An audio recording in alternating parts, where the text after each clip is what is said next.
we begin this morning in Washington, where major progress has been made in raising the nation's debt ceiling. House lawmakers passed a bipartisan bill yesterday. It's now up to the Senate to approve the measure. President Biden, who brokered the deal with Speaker Kevin McCarthy, called it good news. But lawmakers seem to remain divided.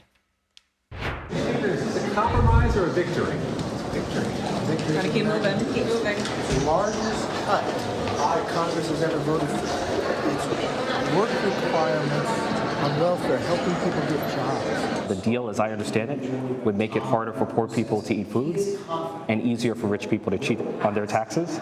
And that, to me, expresses the warped worldview of the Republican Party. And so I have trouble swallowing that pill. All right, so CBS News congressional correspondent Nikole Killion is following all of this from Capitol Hill, and she's joining us now. So the ball bounces over to the Senate. What does the timeline look like for the Senate? Because they don't have a lot of time.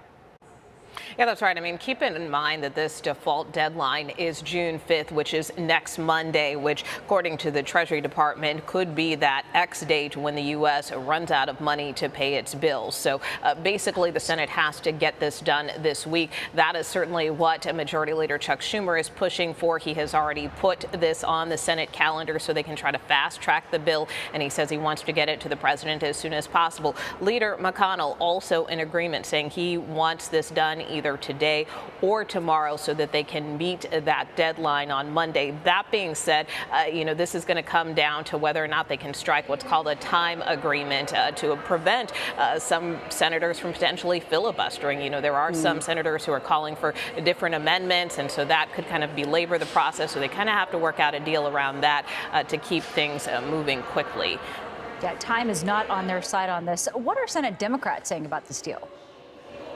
Well, there are a number of Senate Democrats who are on the fence, who say they want to take a closer look at the bill, who have been reviewing it. Others who believe that the president has done the best job that he could on this, and so they may swallow it, even though it doesn't include everything that they feel it should. And then you have other Senate Democrats who are a firm no. We saw quite a few come out yesterday, including Senator Ed Markey, also Senator Merkley from Oregon. I had a chance to speak with him more specifically about his opposition. Take a listen. I'm going to be direct and honest with my constituents. This is a terrible bill for our state. It's a terrible bill for America. We cannot allow to be held hostage in this fashion. And by allowing ourselves to be held hostage in this round, we're saying, and each next time we come to a debt ceiling, we're inviting the Republicans to hold America hostage again. The hostage taking has to end. So he told me that he's concerned not only about some of the across-the-board cuts that could occur under this plan, but also some of the environmental rules that have been loosened. One program or project that was green-lighted is a pipeline in West Virginia, something that West Virginia Senator Joe Manchin had been pushing for in terms of this broader agreement that they got in this bill on permitting reform. That is upsetting some Democrats who feel like this was a special carve-out to the senator. So look, there is some intra-party fighting on this, but you also have, again, Senate Republicans who feel this didn't go far enough in terms of making cuts. And so for that reason, that's why many of them are opposed. So you know how this usually works when we don't have a tight deadline, right?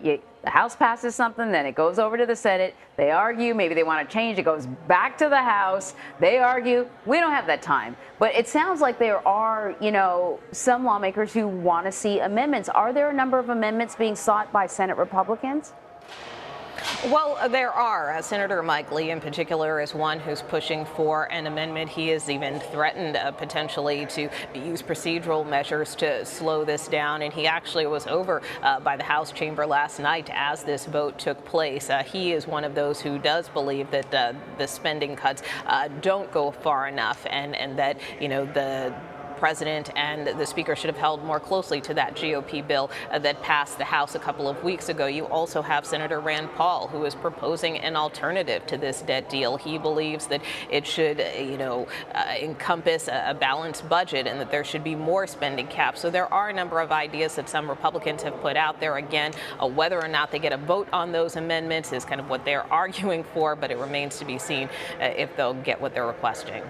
So given all that, let's talk about last night's vote. How big of a win was this for Kevin McCarthy?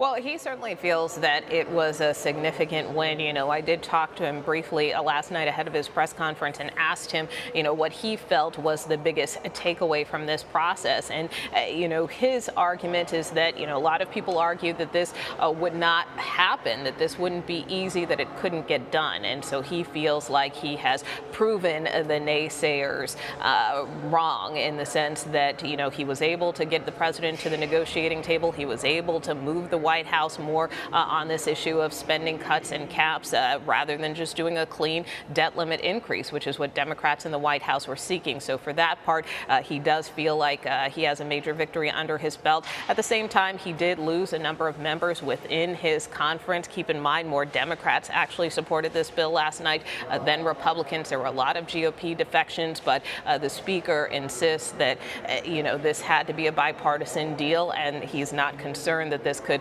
ultimately impact the future of his job. And some long days still yet ahead. Nikole, thank you so much. You bet.